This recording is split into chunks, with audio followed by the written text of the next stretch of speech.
नमस्कार, हमारा उत्तराखंड में आप सभी का स्वागत है। मैं हूं आपके साथ सृष्टि शुक्ला। खबरों से पहले नजर डालते हैं इस वक्त की सुर्खियों पर। 14 साल बाद देश में नई शिक्षा नीति। पीएम मोदी ने बताया नई शिक्षा नीति से कैसे मिलेगा बच्चों को फायदा। मुख्यमंत्री त्रिवेंद्र सिंह रावत ने कोरोना जागरूकता पोस्टर को किया लॉन्च। पार्टी के पदाधिकारी सार्वजनिक जगहों पर जाकर करेंगे जनता को जागरूक। कोरोना को लेकर दायर याचिका पर कोर्ट में मांगी विस्तृत रिपोर्ट। 17 सितंबर तक सरकार दे अस्पतालों में आधारभूत सुविधाओं का ब्यौरा। उत्तराखंड पर भारी पड़ रहा है अनलॉक। 8000 के पार पहुंचा कोरोना पॉजिटिव का आंकड़ा। उत्तराखंड के लिए अगले 72 घंटे भारी। मौसम विभाग ने जारी किया अलर्ट। 60 जिलों में मूसलाधार बारिश का अलर्ट।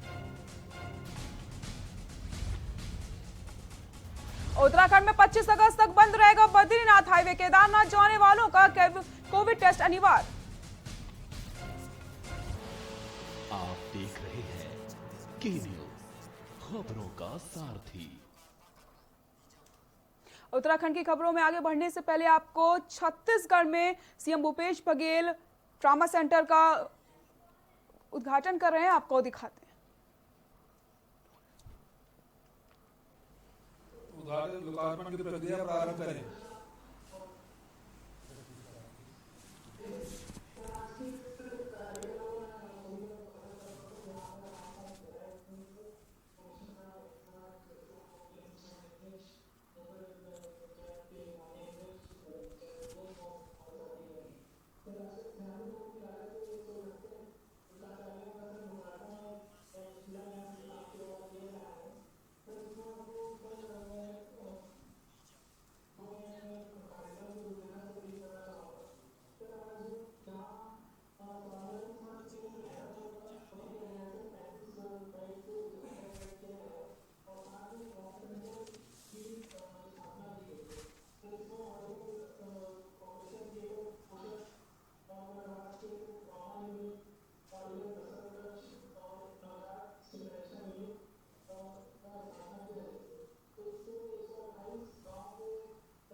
हाँ बिल्कुल शुरू करिए, वैसे भी विलंब हो गया है।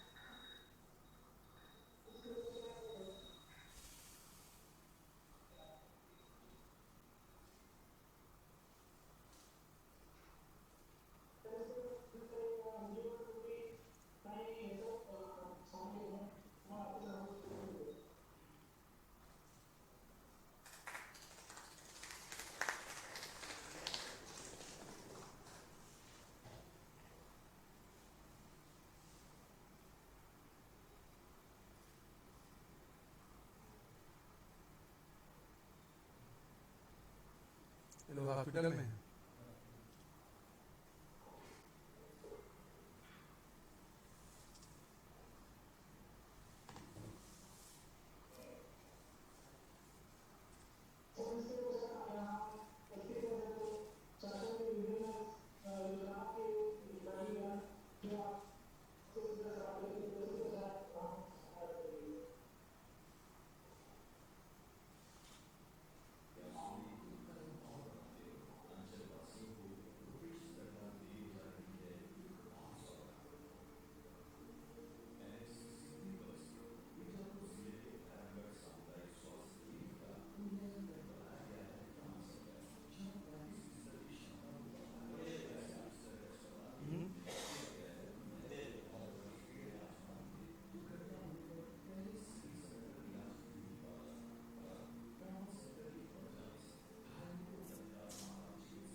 तो बीजापुर में सीएम भूपेश बघेल ने ट्रामा सेंटर का लोकार्पण किया है और छत्तीसगढ़ को एक नई सौगात दी है। अब उत्तराखंड में की खबरों में आगे बढ़ते हैं। रुद्रप्रयाग से आपको बड़ी खबर बता देते हैं। केदारनाथ हाईवे बांसवाड़ा में गिरा है मलबा। रुद्रप्रयाग से बड़ी खबर, केदारनाथ हाईवे बांसवाड़ा में गिरा मलबा। भारी मलबा आने से केदारनाथ हाईवे बंद हो गया है। राजमार्ग के दोनों ओर फंसे हैं सैकड़ों वाहन। बड़ी खबर आपको बता देते हैं, मलबा साफ करने में जुटी है मशीनें।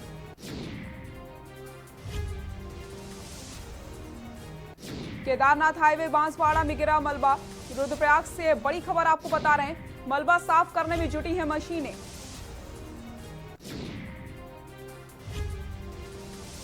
पहाड़ी से लगातार गिर रहा है मलबा और तस्वीरों में आप देख सकते हैं दोनों तरफ कई सारे वाहन फंसे हुए हैं। मलबा को हटाने में मशीनें लगातार।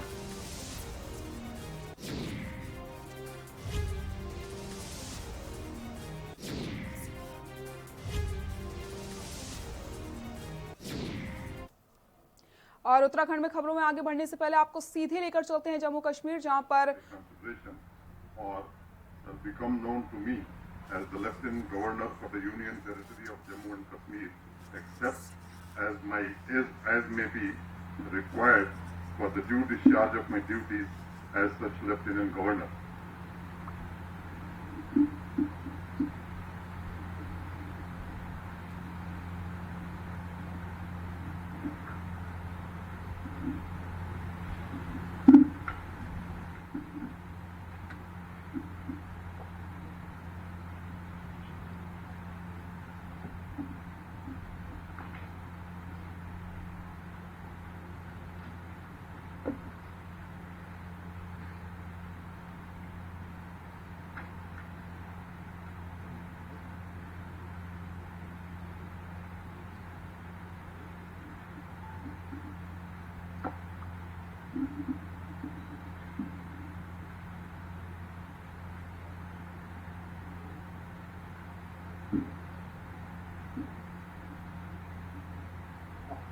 With your permission, Honorable Lieutenant Governor, the proceedings will now be closed.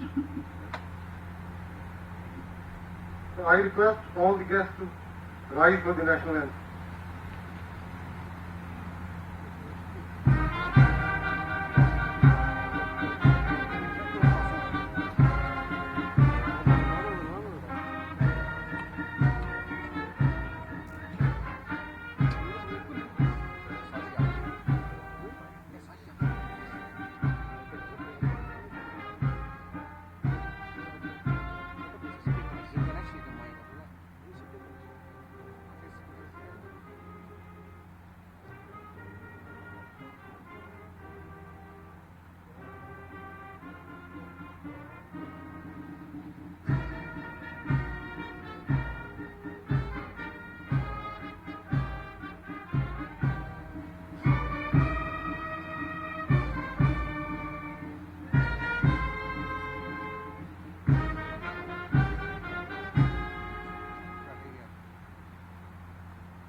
I request all the guests to proceed for a cup of tea on the other side of the lawn.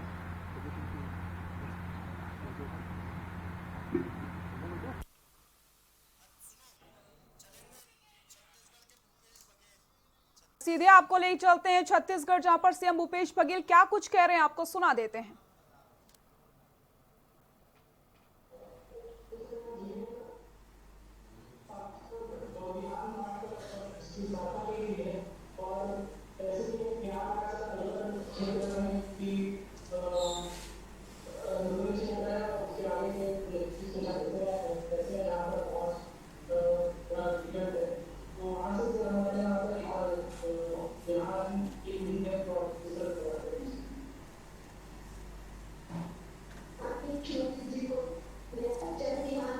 जय बिहान।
जय विहार।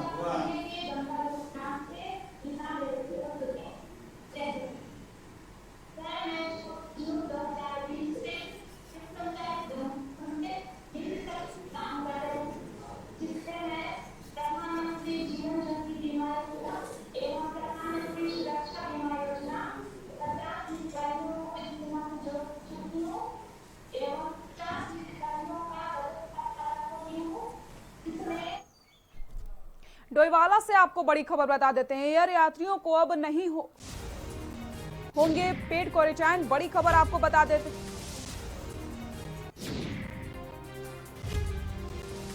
पहाड़ी से लगातार गिर रहा है मलबा।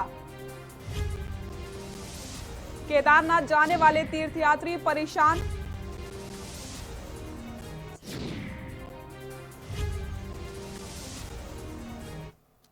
डोईवाला से आपको बड़ी खबर बता देते हैं। अब एयरपोर्ट पर ही कोरोना की जांच की जा रही है। एयर यात्रियों को पेड क्वारंटाइन नहीं होना पड़ेगा। डोईवाला से बड़ी खबर बता दें, कोरोना पॉजिटिव आने वाले को किया जाएगा हॉस्पिटल में भर्ती।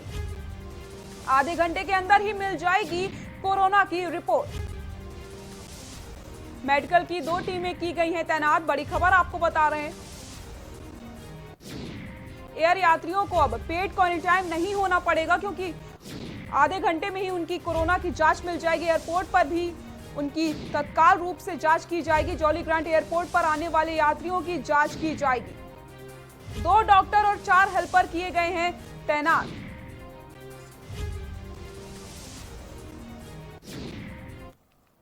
देश में लगातार कोविड-19 की महामारी के बीच उत्तराखंड में भी प्रवासियों का आना जाना लगातार जारी है। प्रवासी आते रहे हैं, और लेकिन उससे ज्यादा संकट उनके रोजगार को लेकर सरकार के सामने भी खड़ा हो गया है, जिसके लिए राज्य सरकार रोजगार को बढ़ावा देने के लिए कृषि सहित तमाम व्यवसाय के लिए आर्थिक सहायता भी प्रदान कर रही है। तो वहीं पहाड़ों पर खेती को बढ़ावा देने को लेकर भी प्रयास लगातार किए जा रहे हैं। प्रदेश के कृषि मंत्री सुबोध उनियाल ने के न्यूज के विशेष संवाददाता राजेश वर्मा से खास बातचीत करी है। तक कृषि को लेकर के कितना प्रयास सरकार द्वारा किया गया है, सब चीज़ों को लेकर के आज हमारे साथ मौजूद है कृषि मंत्री सुबोध उनियाल जी। सर, आपका पहले तो बहुत बहुत स्वागत है। और हम ये जानना चाहेंगे कि लॉकडाउन जब से चला है और कोविड की जो अभी तक की महामारी जो चल रही है, इसके बीच में लगातार प्रवासियों का उत्तराखंड में आना जारी है। क्या उनको लेकर के खेती के लिए कि वो यहीं रुके और खेती को लेकर के बढ़ावा दिया जाए, उसके लिए क्या प्रयास आप लोगों के द्वारा किए गए? देखिए, हमने देखा कि पिछले 3 वर्षों में हमने काफ़ी रिफॉर्म्स एग्रीकल्चर सेक्टर और हॉर्टिकल्चर सेक्टर में किए, क्योंकि माननीय प्रधानमंत्री जी का संकल्प था कि किसान की आय को 2022 तक दुगना करना है। और इसी दौरान ये ग्लोबल महामारी आने के बाद भी आपने देखा हर तरह के प्रतिबंधों से हमने किसान को मुक्त रखा। उसको इनपुट टाइम पे पहुंच जाए, उसको किसी तरह की इनपुट की कमी न पड़े, उसको मार्केटिंग के लिए परेशानी ना हो, इस सारा का सारा मैकेनिज्म हम लोगों ने बनाया। उसके बाद जिनको आपने प्रवासी कहा, मैं तो आपसे कहूँगा उनको प्रवासी नहीं कहना चाहिए, वो हमारे मूल निवासी हैं जो वापस आए हैं राज्य में। उनको दृष्टिगत रखते हुए और जो रोजगार की संभावनाओं को बढ़ाने के लिए कि कृषि और हॉर्टिकल्चर के माध्यम से किस तरह किसान की आर्थिकी मजबूत हो सके, हम लोगों ने कई नए निर्णय लिए, जिनमें आपने देखा कि इंटीग्रेटेड हॉर्टिकल्चर एक डेवलपमेंट स्कीम उसको लॉन्च किया। राष्ट्रीय कृषि विकास योजना की तर्ज पर हमने राज्य कृषि विकास योजना लॉन्च की। इसके साथ साथ बहुत समय से जो हम लोग कोशिश कर रहे थे, IMA village integrated modern agriculture village योजना को लॉन्च किया। साथ साथ किसानों, जिस तरह हमारे यहाँ जमीन बंजर हो चुकी थी, लोग वापस आए तो बंजर भूमि को कैसे आबाद किया जाए, इसके लिए हम लोग सघन और आयुष खेती को, हर्बल खेती को लेकर भी हम लोग एक मॉडल पर काम कर रहे हैं कि जिससे ज़्यादा से ज़्यादा लोगों को बंजर भूमि को हम लोग उसको उपजाऊ बना सकें। और तमाम तरह की नई सुविधाएं, मसलन मुख्यमंत्री स्वरोजगार योजना के तहत भी हमने एग्रीकल्चर के तमाम, हॉर्टिकल्चर के तमाम जैसे प्रोसेसिंग यूनिट्स और आपका पॉली हाउसेज को भी रखा। साथ ही पहला राज्य है पूरे देश का जिन्होंने अपने जिला योजना में शासनादेश करके जिला योजना में प्राविधान किया कि इस कोरोना की दृष्टि को देखते हुए 40% जिला योजना का पैसा कृषि और उद्यान में खर्चा किया जाए। और इस पर हम एक काम कर रहे हैं ताकि ज़्यादा से ज़्यादा लोगों को उद्यान और कृषि के माध्यम से हम उनको रोजगार दे सकें। उनके लिए एक अलग पोर्टल भी हम लोगों ने यहाँ पर स्थापित किया था। आपने देखा कि जिसमें जिसका जो स्किल है, जिसका जो इंटरेस्ट है, वो अपने रजिस्टर करे और उसके बाद उसको स्किल डेवलपमेंट की ट्रेनिंग सरकार अगर उसकी आवश्यकता पड़ेगी तो हम देंगे।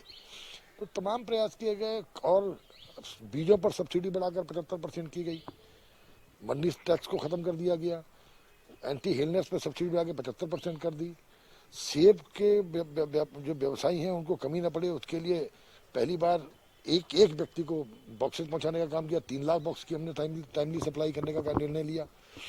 इसके साथ साथ जो तमाम सेक्टर्स हैं, चाहे हनी बी बॉक्सेज हों, चाहे आपका कई चीज़ों में हमने सब्सिडी को बढ़ाकर 75% करने का निर्णय लिया।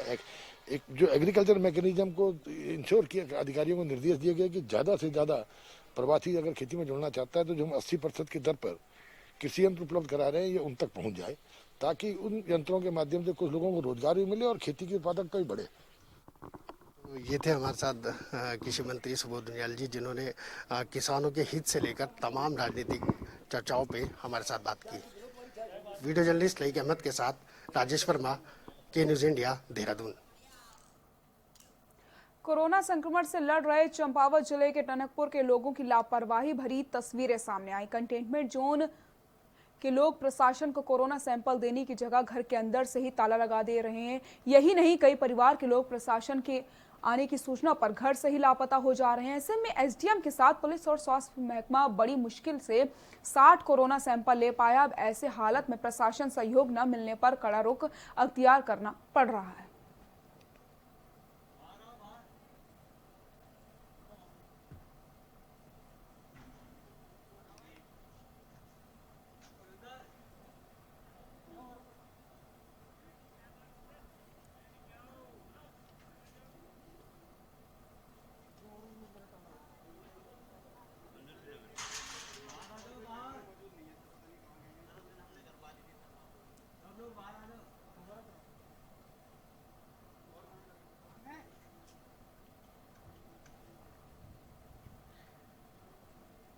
अंदर से ही तो ताला लगा रखा है इन लोगों ने। देखिए, हमारे क्षेत्र में 2 कंटेनमेंट जोन अभी बने हैं और अभी हम लोग क्योंकि अर्बन एरिया में काफ़ी मामले आए हैं और ऐसे भी व्यक्ति हमारे पॉजिटिव आए हैं जिनकी कोई ट्रैवल हिस्ट्री नहीं है, तो हमारा प्रयास ये है कि हम सभी लोगों की सैंपलिंग कराएं। और चूँकि कंटेनमेंट जोन का जो भी कंटेनमेंट जोन घोषित किया जाएगा उसके बाद ये डायरेक्शंस हैं कि उसकी 100% सैंपलिंग करानी है। उसी के तहत हम लोग बनियारगढ़ में सैंपलिंग करा रहे थे, लेकिन लोगों के द्वारा सहयोग नहीं दिया जा रहा है, तो हम लोग उनको बहुत मोटिवेट करके बहुत फोर्सफुली भी निकालना पड़ा और हम लोग निकाल के उनकी सैंपलिंग करा रहे हैं अभी। उत्तराखंड के चर्चित दशमोत्तर छात्रवृत्ति घोटाले में टनकपुर में एक और सहायक समाज कल्याण अधिकारी की गिरफ्तारी हुई। पुलिस ने पार्टी ब्लॉक में तैनात आरोपी सहायक समाज कल्याण अधिकारी गोपाल सिंह राणा को गिरफ्तार कर लिया। जिले में 7 लोगों पर छात्रवृत्ति घोटाले का आरोप था, जिसमें 4 लोग गिरफ्तार हो चुके, जबकि 3 आरोपी कोर्ट से स्टे ले चुके हैं। मामले की जांच कर रहे टनकपुर कोतवाल धीरेन्द्र कुमार के मुताबिक बनबसा देवभूमि विद्यापीठ में छात्रवृत्ति घोटाले को लेकर गिरफ्तार किया गया। पूछताछ के बाद आरोपी को जेल भेज दिया गया है।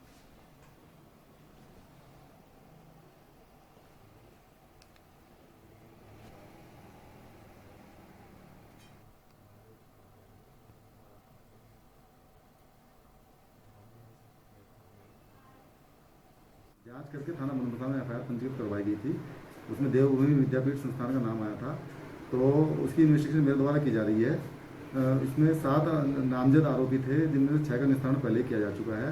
आज जब इन्वेस्टिगेशन दौरान ये संज्ञान में आया कि तत्कालीन सहायक समाज कल्याण अधिकारी द्वारा संस्थान की जो मान्यता के कागजात थे उनका गलत तरीके से सत्यापन करके अपनी रिपोर्ट सौंपी गई है, जिससे उनका अपराध बखूबी साबित हो रहा था।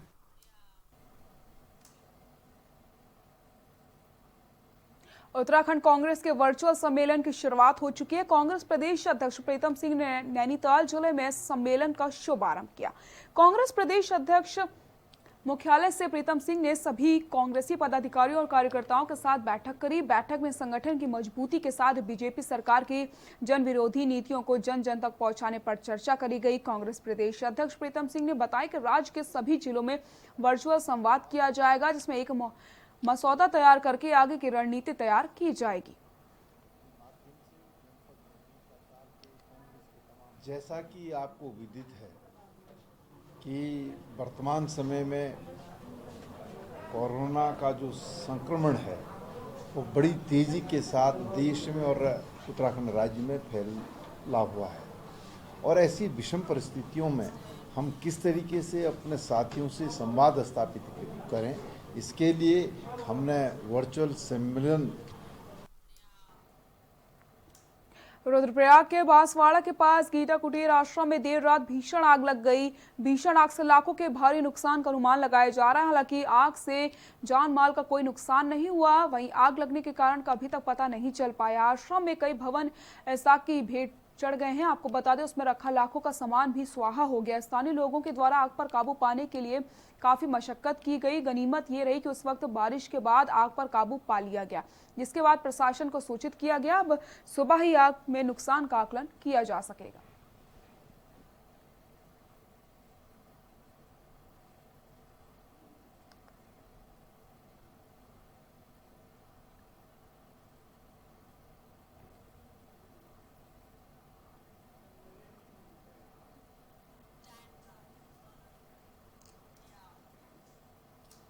काशीपुर के आईटीआई थाना क्षेत्र में मासूम के साथ दुष्कर्म का मामला सामने आया। पुलिस ने पीड़िता के पिता की तहरीर के बाद आरोपी के खिलाफ मुकदमा दर्ज करके आरोपी को गिरफ्तार कर लिया। बता दें कि आईटीआई थाना क्षेत्र के ग्राम गिन्नी खेड़ा निवासी एक युवक ने थाने में तहरीर देकर बताया था कि गुरुवार को अचानक उसकी बेटी लापता हो गई थी, जिसके बाद उसकी पत्नी और बेटे ने उसे ढूंढा तो वह पड़ोस में ही रहने वाले रवि के घर में बेसुध हालत में पड़ी हुई थी। घटना के बाद पीड़िता के पिता ने आईटीआई थाना पुलिस में तहरीर देकर कार्रवाई की गुहार लगाई। पीड़ित मासूम के पिता की तहरीर पर आईटीआई थाना पुलिस ने आरोपी के खिलाफ पॉक्सो एक्ट सहित अन्य संबंधित धाराओं में मुकदमा दर्ज करके उसे गिरफ्तार करके न्यायालय में पेश किया है।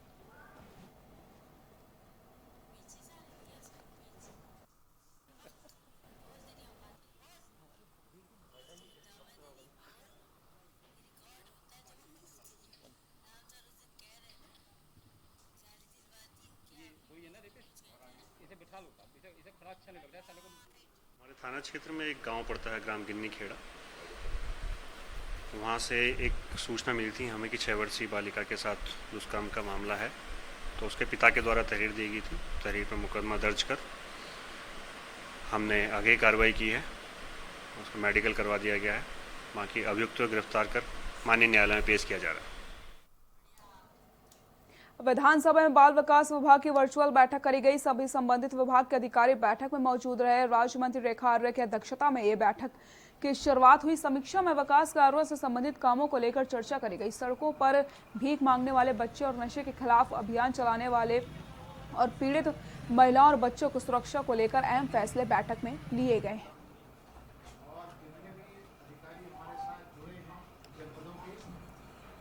सभी का स्वागत करते हुए मैं मैडम का धन्यवाद ज्ञापित करना चाहता हूं कि उन्होंने इस कोरोना के टाइम में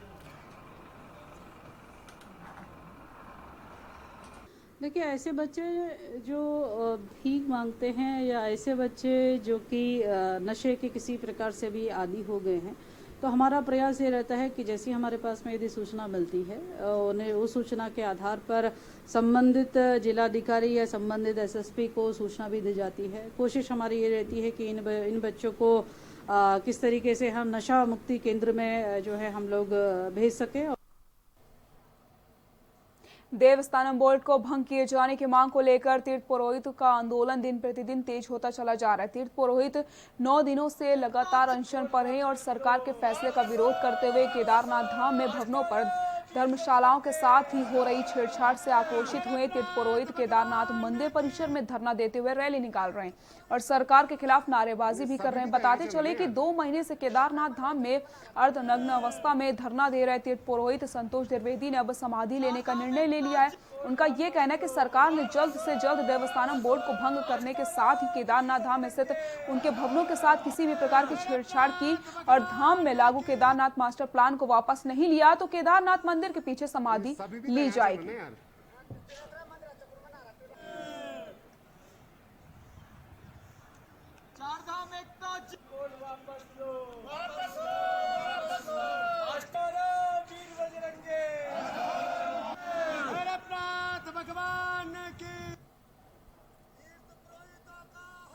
नहीं सभी भी तो यहाँ चल ना यार।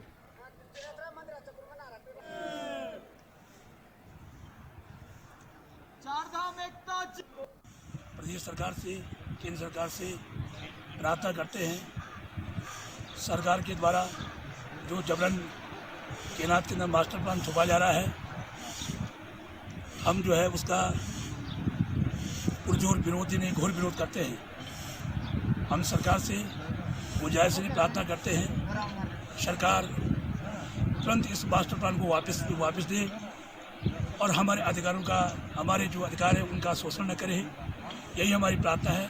अग्रिम हमारा ये निर्णय रहेगा, आंदोलन की कार्रवाई एक बार हम भूख हड़ताल करेंगे, उसके बाद जो है जैसे सब लोगों से बात विचार करके, चारों धामों के लोगों से बात विचार करके उसके बाद हमारी बिल्कुल समाधि की तैयारी है। एक बार बीच में भी थी, फिर लोगों से बातचीत करके थोड़ा हमने कोल्ड का निर्णय का इंतजार था, हमें वो निर्णय हमारे पक्ष में नहीं आया, वो काफ़ी नाखुश हुआ। उसके बाद जो है कि हमारा यही निर्णय है कि हम आगे अगर नहीं भी होगा हम समाधि लेंगे।